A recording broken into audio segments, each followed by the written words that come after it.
Assalamualaikum warahmatullahi wabarakatuh. Hai guys, bertemu lagi dengan saya KMG Triyamurti dari Pendidikan Fisika Universitas Sriwijaya. Nah, pada video kali ini kita akan membahas tentang listrik statis. Sebelum itu, kita lihat dulu nih ilustrasi berikut. Ketika hujan lebat turun, kita sering kan pasti mendengar suara dentuman yang sangat besar dan kilatan-kilatan, atau yang sering kita kenal dengan petir. Nah, kalian tahu nggak mengapa petir itu bisa terjadi? Ternyata ada sangkut pautnya loh dengan listrik statis. Listrik statis itu apa sih sebenarnya? Listrik statis adalah suatu kumpulan muatan listrik dalam jumlah tertentu yang tidak mengalir atau tetap. Muatan listrik muncul karena adanya perpindahan elektron dari suatu benda ke benda yang lain. Terdapat dua jenis muatan listrik, yang pertama muatan listrik positif dan yang kedua muatan listrik negatif.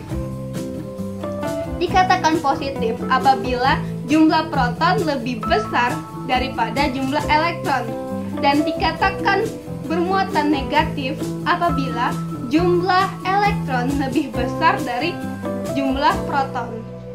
Dan ada pula benda yang tidak bermuatan disebut dengan netral.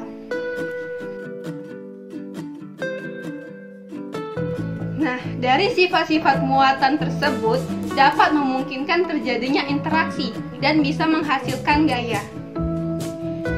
Yap, benar sekali, hukum Coulomb. Hukum Coulomb inilah yang menjelaskan gaya yang terjadi antara kedua muatan tersebut.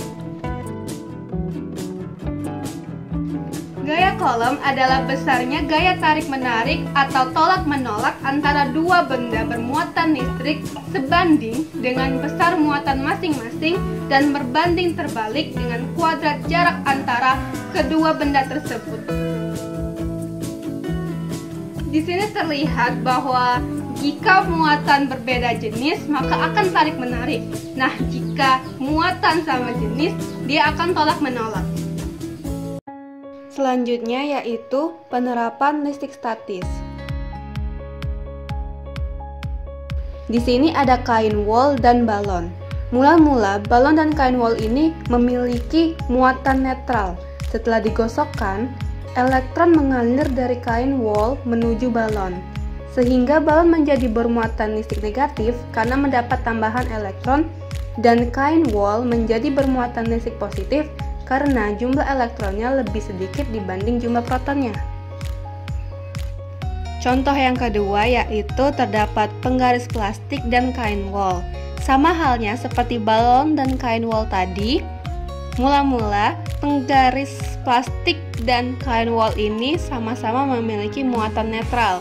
Setelah digosokkan, elektron mengalir dari kain wol menuju penggaris plastik tadi, sehingga penggaris plastik tadi bermuatan listrik negatif, dan ini bisa dibuktikan dengan mendekatkan penggaris plastik dengan potongan-potongan kertas, dan potongan-potongan kertas tadi akan menempel ke penggaris tersebut. Itu membuktikan bahwa penggaris plastik tadi sudah bermuatan negatif. Nah, gimana? Sekarang sudah tahu kan apa itu listrik statis dan bagaimana contohnya?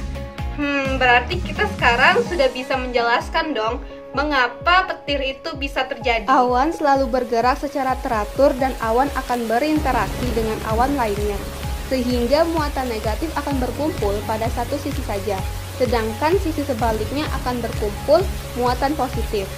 Jika perbedaan beda potensial antara awan dan bumi cukup besar, hal ini akan menyebabkan terjadinya pembuangan muatan negatif dari awan ke bumi untuk mencapai keseimbangannya.